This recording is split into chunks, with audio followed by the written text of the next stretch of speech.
He invited me to the baby shower, not to celebrate, but to make me a joke. In his eyes, I was nothing more than the ex-wife, barren, bitter, a woman left behind. But there was one thing he had no idea about. I wasn't barren. I had 4 children. Children who called me Mom, who ran toward me on their own tiny feet. And that day, I walked into that room, not only with my children, but with medical records. Records proving that for 3 years the liar wasn't me. It wasn't my body. It was the man who once vowed to love me for life. Standing under dozens of staring eyes, I knew I had only 2 choices. 1, leave quietly, like a loser. 2, shatter the entire image of the perfect husband he'd built in front of family and friends. What do you think I chose? If you've ever been underestimated, ever been told you're not enough, stay. This story is for you. Monica Harris was the kind of woman who believed in love the way some people believe in faith. She worked long hours, yet she always had dinner ready when Calvin came home. She laughed at his jokes even when they weren't funny. She wore the dresses he liked, kept her hair the way he preferred. To her, marriage was about sacrifice, about giving, about building a family together. Calvin Reed looked like the perfect man on the outside. Tall, well-dressed, with a smile that won over every room. He had a good job in finance, drove a luxury car, and knew how to charm people. To friends and family, he was the picture of success. But behind the polished surface was calculation. Every word, every gesture weighed against his ambition. He saw life as a ladder. Each choice, each person, a rung to climb higher. Monica saw a husband. Calvin saw an asset. She loved blindly. He measured constantly. At the start, no one could see the cracks forming. Monica's devotion looked like strength. Calvin's charm looked like love. Only later would it become clear that these 2 qualities were leading them toward very different futures. Their wedding was a dream. On a white sand beach, Monica walked toward Calvin in a flowing dress, the ocean wind lifting her veil. Guests clapped, cameras flashed, and Calvin whispered as he took her hands. For better or worse, in sickness and in health, forever. Monica's heart swelled. She believed every word. This was the man she had prayed for, the one who made her believe love could conquer anything. The first year of their marriage was full of laughter. Dinner dates, weekend trips, lazy mornings tangled in each other's arms. She decorated their home with framed photos of smiling faces, tokens of the life they were building. Calvin played the part well. He talked about the children they would have one day. He would point at baby clothes in store windows and say, "Ours will be even cuter." Monica held on to those moments like treasures. Each promise, each playful comment stitched itself into her belief that happiness was permanent. In those days, Monica saw no shadows. She saw only a man who wanted her, a man who made her feel chosen. But sometimes, the brightest beginnings hide the darkest endings, and the seeds of pain are planted when love feels safest. 6 months into their marriage, the glow began to dim. No baby yet. At first, Calvin smiled it away. "It'll happen soon. Don't stress." But soon, the smile hardened. "Are you tracking your cycle right? Maybe you need to exercise more. Maybe eat differently." Monica nodded, willing to try anything. She downloaded apps, bought ovulation kits, marked calendars with trembling hands. Each month, when her period came, she saw the flicker of disappointment in his eyes. He never said much, but the silence spoke louder than words. Doctors, tests, procedures, her body became a battlefield. She swallowed pills that left her nauseous, injected hormones that twisted her moods until she cried for hours. Calvin grew impatient. "You're too emotional. Stress is probably the problem." Monica sat in cold waiting rooms, clutching test results that always read, "normal." Yet, Calvin refused to consider that the problem could be his. In his mind, it had to be her fault. Each failure cut deeper. Each cycle turned their marriage into a clock ticking louder with every missed chance. For Monica, the dream of a child became her only prayer. For Calvin, it became proof that his wife was not enough. By the second year, their home no longer felt like a sanctuary. Calvin stayed late at work, claiming meetings or deadlines. Monica sat alone at the dinner table, staring at untouched plates. When he came home, he went straight to bed without a word. The man who once kissed her forehead now touched her only when the calendar told him to. Intimacy became mechanical, scheduled, a duty stripped of tenderness. Each attempt felt like a test she was failing. She looked in the mirror and barely recognized herself. The hopeful bride was gone. In her place stood a woman drained by medication, her eyes swollen from crying. She whispered to her reflection, "Am I just a broken machine?" Calvin's indifference cut deeper than his words. When she tried to talk, he dismissed her. "Don't be dramatic. Focus on results." Results. That was what she had become in his eyes. Not a wife, not a partner, just a vessel that wasn't working.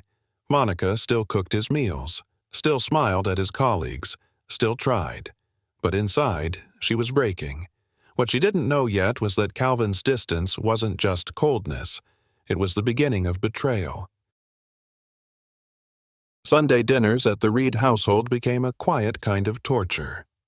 Monica would sit at the long dining table, smiling politely, serving food, trying to belong.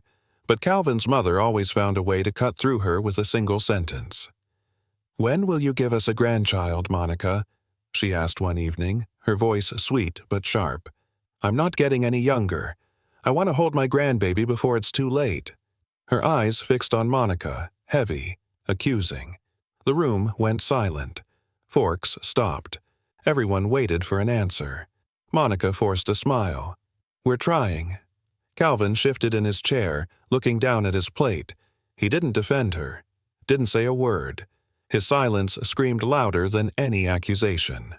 Later, in the car, Monica whispered, "Why didn't you say something?" Calvin shrugged. "She's just worried. Don't take it personally." But Monica did take it personally. Every glance, every word from his family burned into her chest. She was not just a wife anymore, she was a disappointment on display. A reminder that she had failed to meet the one expectation they cared about. And the worst part, Calvin let them believe it was true. One night, Monica sat on their bed preparing another injection. The needle slipped from her trembling hands and clattered to the floor. Calvin stood in the doorway, arms crossed. His face looked different, harder, colder. "Naomi," he said, voice flat, "maybe we should take a break." The words hit her like a physical slap. She froze, staring at him. "What do you mean? A break from the treatments?" "No," he said, avoiding her eyes. "A break from us." Her breath caught. "You're saying separation?" Calvin rubbed his forehead. "We rushed into all this. Maybe we're not as compatible as we thought." Tears burned her eyes. "We've been together 5 years, married for 3. How much more compatible do you need us to be?" But his gaze had shifted. There was no warmth left, no fight, only exhaustion and pity. She reached for him, desperate. "We can fix this. We can take a vacation, start over. Just, please, don't give up on me." He stepped back. "I don't know if I can do this anymore." Her whole body shook. For years, she had believed love was unbreakable, but in that moment, she realized love could shatter in a single sentence. Calvin packed his things quietly one Tuesday morning. Just clothes, electronics, his coffee maker. Monica watched from the doorway, her arms wrapped around herself. "Where will you stay?" she whispered. "At my brother's," he said, not meeting her eyes. The door closed and silence filled the house. Monica told herself it was temporary. He just needed space. He would come back once he remembered what they had. She cleaned the house, cooked his favorite meals and froze them, bought new sheets, thinking a fresh start might help. Every phone call gave her hope. He asked how she was holding up, said he missed her. But each time, his words grew more distant. What Monica didn't know was that Calvin wasn't spending nights alone. He was already seeing Lauren, a co-worker. Their friendship had turned into something more while Monica still fought for their marriage. Friends whispered. Neighbors noticed. But Monica refused to believe it.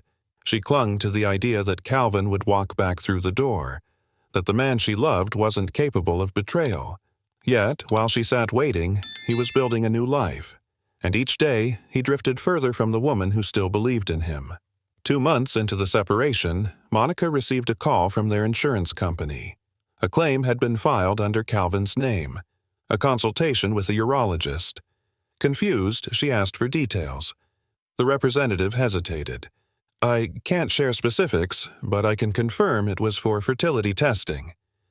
Her heart pounded. Fertility testing? For Calvin? She called him immediately. "Why didn't you tell me you saw a doctor?" Silence. Then a sigh. "Because I wanted to know before I said anything." "Know what?" Another pause. The results showed low sperm count, motility problems. It would have been hard for us to conceive naturally. Monica sat down hard. Her mind reeled. All those years of blaming herself, all those needles, hormones, tears. And the problem was never hers. Her voice shook. "So, it wasn't my fault?" Calvin's tone was flat. "It doesn't change anything." But it changed everything. In one moment, Monica's shame shifted into anger. She had carried the weight of infertility alone while Calvin let her believe she was broken, and now she saw it clearly. He hadn't just failed her, he had lied. When Monica pressed him for answers, Calvin grew distant. "This doesn't make sense," she said. "If the issue was yours, why did you let me believe it was me? Why didn't you tell me sooner?" He shook his head. "It's complicated." "No, it's not. You lied to me." Calvin's eyes hardened. "Naomi, you were falling apart every month.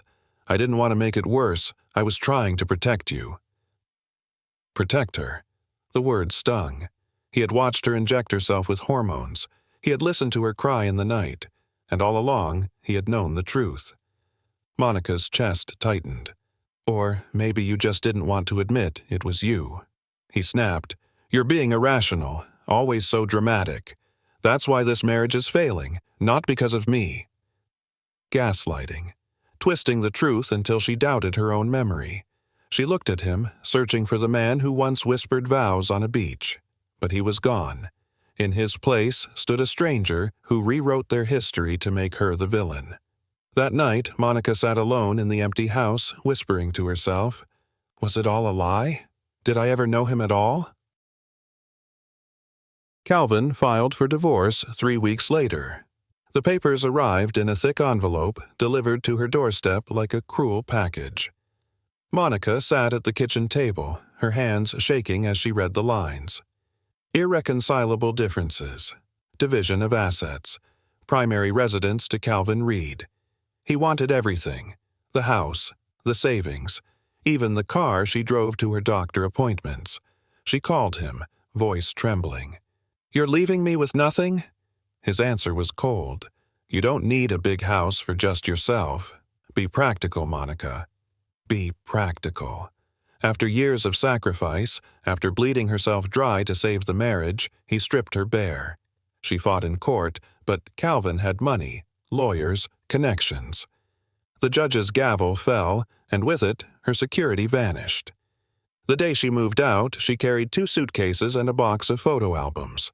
Everything else, the life they had built, was no longer hers. Walking away from the house, she felt the weight of injustice settle into her bones. He hadn't just broken her heart. He had taken her future and sold it off like an unwanted piece of furniture. As the divorce dragged through the courts, Calvin crafted a story. To his family, his friends, his colleagues, Monica wasn't a victim. She was the failure. "She couldn't handle the pressure," he said at dinners. "She gave up on us." His mother nodded, lips pursed. "I always feared she wasn't strong enough." The whispers spread quickly. Neighbors in the old community shook their heads. Friends stopped calling. At church, women leaned together, their voices low but sharp. She just couldn't give him what he needed. Everywhere Monica turned, she felt the weight of their judgment. Strangers looked at her as though she was damaged goods, a wife who had failed at the most basic duty. The cruelest cut came when a friend repeated Calvin's words back to her. He said you weren't built for motherhood." Monica stood frozen. She wanted to scream. She wanted to tell them the truth, that Calvin was the one who had problems. But her voice felt useless against the tide of lies. In their eyes, she was broken. In Calvin's story, she was disposable.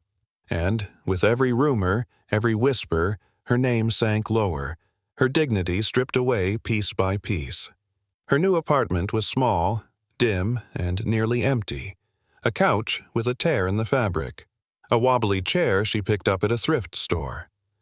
Monica sat in the silence, staring at walls that seemed to echo her own hollowness. Nights were the hardest. She lay awake, listening to the hum of the refrigerator, the distant traffic outside.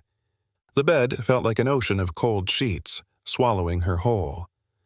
Sometimes she scrolled through photos of her old life, Calvin's smile, family gatherings, vacations on the beach. Each image cut like glass. She whispered to herself, "Where did it go wrong? How did I end up here?" Bills piled up, money drained fast. She took on extra shifts at work, her body aching with exhaustion. Food tasted bland, laughter foreign. She stopped answering calls, stopped visiting friends. The world felt like it had moved on without her. One night, she sat on the floor, knees pulled to her chest, staring at the cracked ceiling. For the first time, a thought slipped into her mind. Maybe I don't want to keep going. She shook it off, but the darkness lingered. Rock bottom had a voice, and it whispered her name.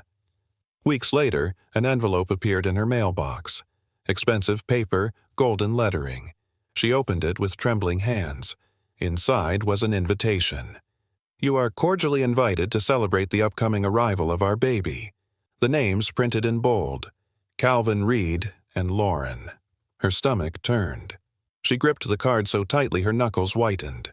This wasn't just a celebration. It was a performance. Calvin was flaunting the very thing he had denied her, a family, a child, the symbol of everything she supposedly could not provide. Monica sank into the chair, heart racing. He wanted her there, not out of kindness, not out of reconciliation, but to humiliate her, to let everyone see the defective wife face to face with his glowing new bride. She closed her eyes, bile rising in her throat. The cruelty was deliberate, the timing perfect. It wasn't enough for him to win. He needed her to lose publicly. That night, she lay awake staring at the invitation on the nightstand. A question burned inside her chest. Why would he do this to me? But deep down, she already knew. Calvin Reed wanted to bury her, and this baby shower would be the shovel. 2 days before the event, Monica drove by Calvin's new house. She told herself she wanted closure, maybe a glimpse of the life that had replaced her. But as she parked across the street, the sound of laughter drifted through an open window.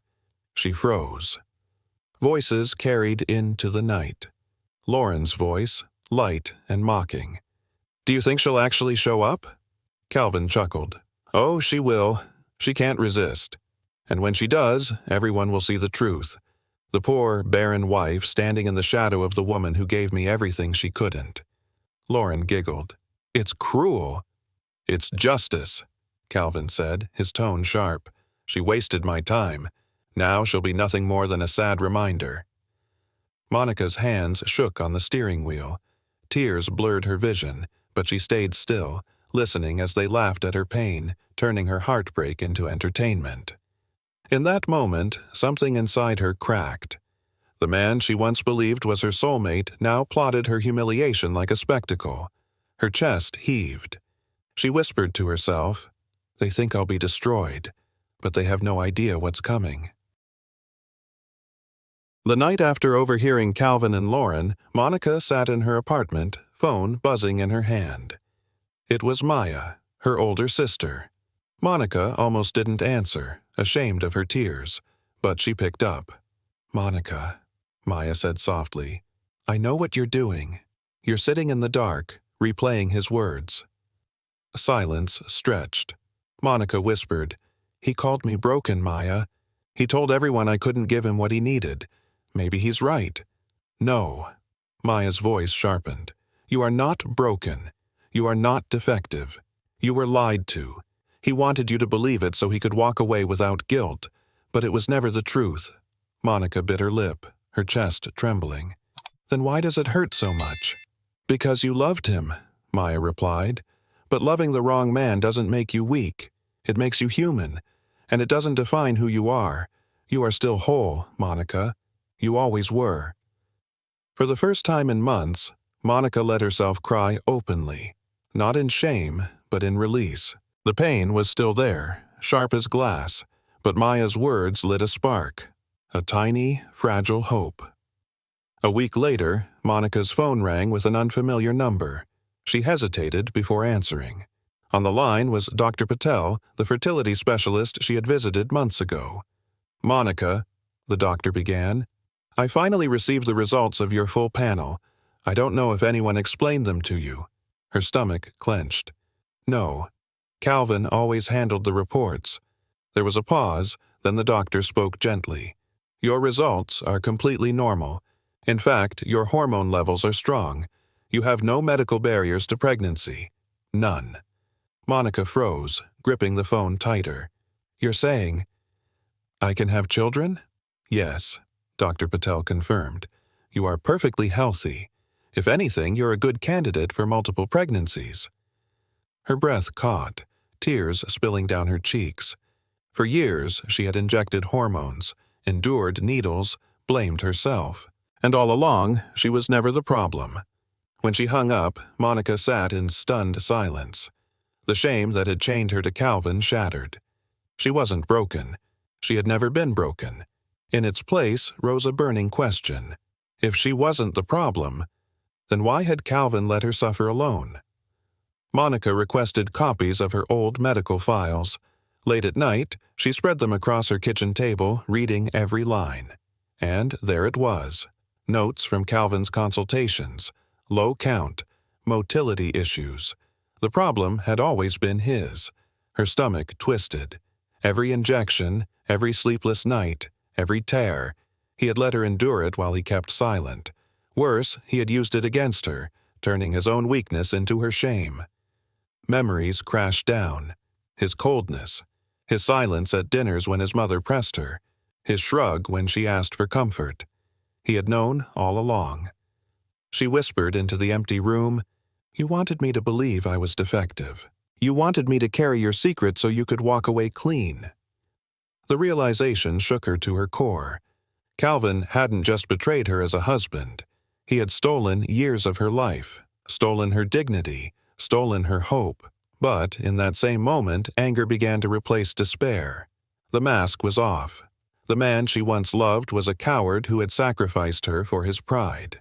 And, for the first time, Monica wasn't the one drowning. He was. Monica packed her belongings into boxes once again. But this time, she wasn't running. She was leaving to begin again. She left Georgia behind, rented a small place in California, and started fresh. New air, new streets, new people who didn't know her story, who didn't look at her with pity. She found work at a nonprofit, helping women navigate divorce and loss. At first, it was just a job, but slowly, it became healing. Listening to others, sharing her scars quietly, she began to see herself as more than Calvin's discarded wife. Every morning she woke earlier, walked along the coast, breathed in the salt air. She felt stronger, her body lighter. She wasn't waiting for Calvin to return. She wasn't waiting for anyone's approval. The pain was still there, a scar that hadn't faded, but it no longer defined her. For the first time in years, she felt possibility. In her journal, she wrote a single line, "I am not broken. I am becoming." And she meant it. Months later, Monica attended a business conference in San Francisco. She almost didn't go. Networking had always felt exhausting. But something pushed her forward. During a panel on entrepreneurship, she noticed a man in the audience. Tall, confident, with a calm presence that drew people toward him. Afterward, they found themselves at the same table during lunch. "Monica Harris?" he asked, glancing at her name tag. His voice was warm. "I'm David Blackwell." She smiled politely. "Nice to meet you." And they talked about work, about the challenges of rebuilding. Monica spoke cautiously, still guarded. But David listened without judgment, without trying to fix her. He asked about her goals, not her past. When she laughed at something he said, she realized it was the first time she had laughed freely in years. As the day ended, David handed her a card. "I'd like to hear more about your ideas. Call me if you'd like." She slipped it into her purse, heart unsettled. Not by fear, but by the unfamiliar warmth of possibility. For once, a man wasn't looking at her as broken or lacking. He looked at her as someone worth knowing, and that was the beginning of something new. With David's encouragement, Monica poured her energy into something bigger than survival.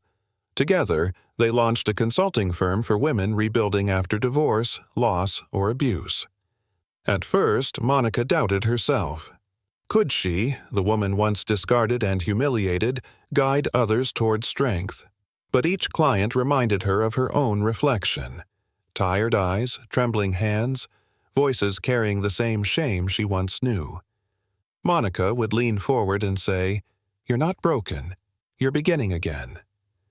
And the women believed her, because she spoke from truth, not theory. The company grew faster than either expected. Their workshops filled. Investors took notice. David handled the numbers, but Monica became the heart, the voice women trusted. For the first time, she wasn't defined by what had been taken from her. She was defined by what she was giving back. At conferences, she spoke with calm authority. People clapped, nodded, and wrote down her words. She wasn't just surviving anymore. She was leading. Monica Harris had once been erased by lies. Now, Monica Blackwell was becoming a name known for resilience, and deep inside, she felt something Calvin could never take away: power. One evening, after a long day at the office, Monica found David waiting with dinner on their balcony. Candles flickered against the California sky. She laughed softly. "What's this for?" "For you," he said simply.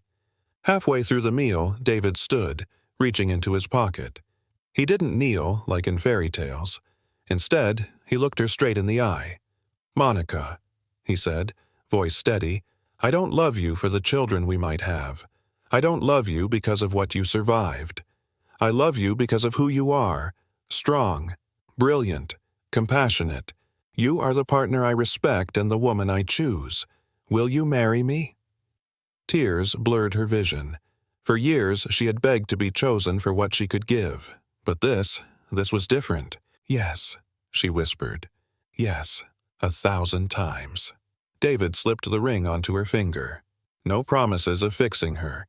No pressure to become someone else. Only love built on respect. That night, Monica lay awake beside him, hand on her chest. For the first time, she believed in forever, not because of vows, but because of truth. Months later, Monica stared at the test in disbelief. Positive. Her breath hitched. She rushed to tell David, who lifted her off the floor with joy. At their first ultrasound, the doctor smiled. "Congratulations! You're expecting twins." Tears streamed down Monica's face, but the shock wasn't over. At the next scan, the doctor laughed gently. "Not twins. 4 heartbeats. You're having quadruplets." David squeezed her hand, his eyes wide. "4? Monica, we're going to need a bigger house." She laughed through tears, overwhelmed. For years, she had been told she was barren, defective. Now, 4 lives beat inside her, proof of everything she had been denied. She whispered to herself, "Karma has a way of returning, and sometimes she multiplies." As the news sank in, Monica realized this wasn't just pregnancy, it was vindication. The lie that had nearly destroyed her was undone by life itself. She wasn't just going to be a mother, she was going to be a mother of 4, and this time no one could take that from her. The delivery room was chaos, nurses rushing, monitors beeping, David's hand gripping hers. Hours stretched like eternity, and then, one by one, they arrived. Emma, James, Sophie, Michael. 4 perfect little miracles. When the last baby's cry filled the air, Monica sobbed into David's chest. She held Emma first, whispering, "I was never broken." David kissed her forehead, tears streaming down his face. "No, love, you were always whole." As the nurses placed all 4 babies into her arms, Monica felt a wave crash over her. The years of shame, the needles, the accusations, the abandonment, all of it dissolved in that moment. Her children wriggled and cooed, tiny fists clenching, eyes blinking at the world. They weren't just proof of her fertility. They were proof of her survival. She looked at David, who was already calling them our little team. He held them with pride, without fear, without conditions. Monica Harris had once been discarded as worthless. Monica Blackwell was now a mother, a wife, a leader, and she knew with unshakable certainty her story was no longer about loss. It was about life. 18 months later, Monica's life was unrecognizable. She lived in a spacious home with laughter echoing in every room. Her company thrived. Her children toddled through the halls like a storm of joy. Then one morning, an envelope arrived in the mail. She turned it over, recognizing the handwriting instantly. Calvin. Inside was an elegant card. "You are invited to celebrate the upcoming arrival of baby Reed. Join Calvin and Lauren for their special day." Monica sat at her kitchen table, the same table where she had once signed divorce papers, now covered in finger paints and toy blocks. She laughed softly, shaking her head. Calvin still thought she was the same woman he left behind. Still thought she was alone. Still thought she carried shame. He had no idea. No idea of the life she had built. No idea of the family that bore her name. No idea that his broken ex-wife would be walking into that country club with 4 beautiful children and a husband who cherished her. The invitation wasn't a threat anymore. It was an opportunity, because Monica knew the truth was about to walk through his perfect lie once again. The country club parking lot glittered with luxury cars, but one arrival silenced even the valet staff. A white Lamborghini purred to a stop. Its doors lifted slowly, and Monica stepped out, her heels striking the pavement like thunder. In the back seat, 4 toddlers laughed and babbled in matching outfits. Emma tugged at James's sleeve, Sophie clapped her hands, and Michael kicked happily against his car seat. They were vibrant, undeniable proof that the narrative Calvin had sold for years was a lie. Monica adjusted her sunglasses and lifted Sophie into her arms. The other 3 toddled beside her, their tiny hands clutching hers. Passers-by whispered, jaws dropping at the sight. For Calvin, this was supposed to be his day of glory, surrounded by friends, family, and admiration. But fate had other plans. The woman he had discarded as barren now walked toward the doors with wealth, power, and children who bore her new name. Every step announced her transformation. Monica wasn't arriving as a victim. She was arriving as living proof that no one, not even Calvin Reed, could define her worth. And inside, an audience waited unknowingly for their illusions to be shattered. Inside the banquet hall, laughter floated under chandeliers. Guests toasted Calvin and Lauren, admiring the pastel decorations and lavish cake. Then the doors opened. Every conversation froze. Every smile faltered.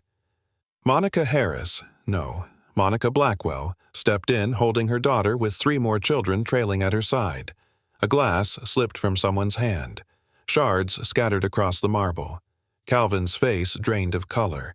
His jaw clenched, but his hands shook. Lauren's hand gripped his arm. Who are those children?" she whispered, eyes darting between Monica's radiant figure and the toddlers smiling up at her. Calvin stammered, She wasn't supposed to," but the words died on his tongue. Guests leaned forward in shock. The woman they had pitied, the barren wife who couldn't provide an heir, now stood before them surrounded by life. Monica's voice rang clear across the silence.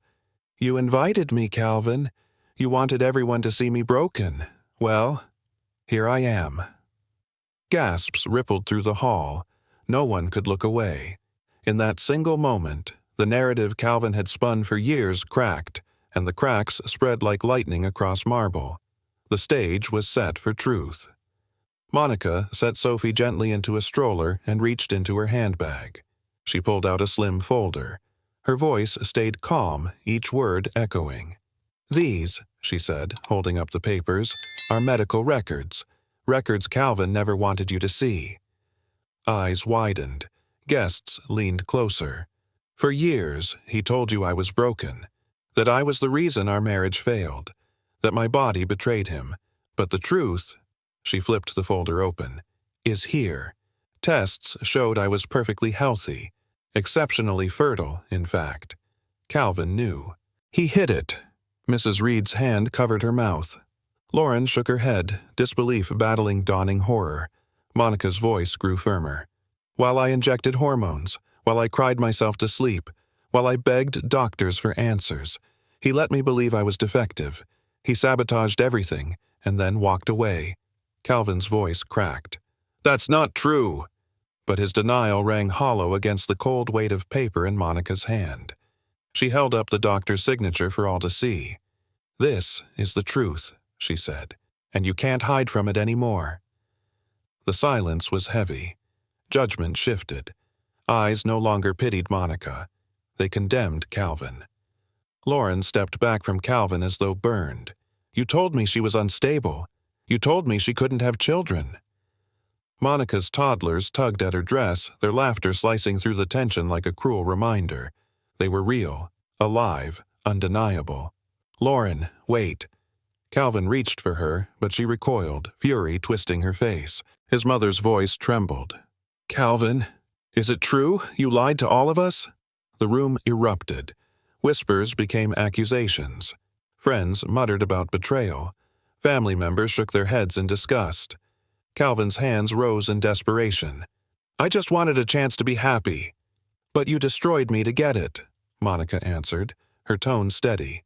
"And you lied to everyone here." Lauren's eyes narrowed, tears brimming.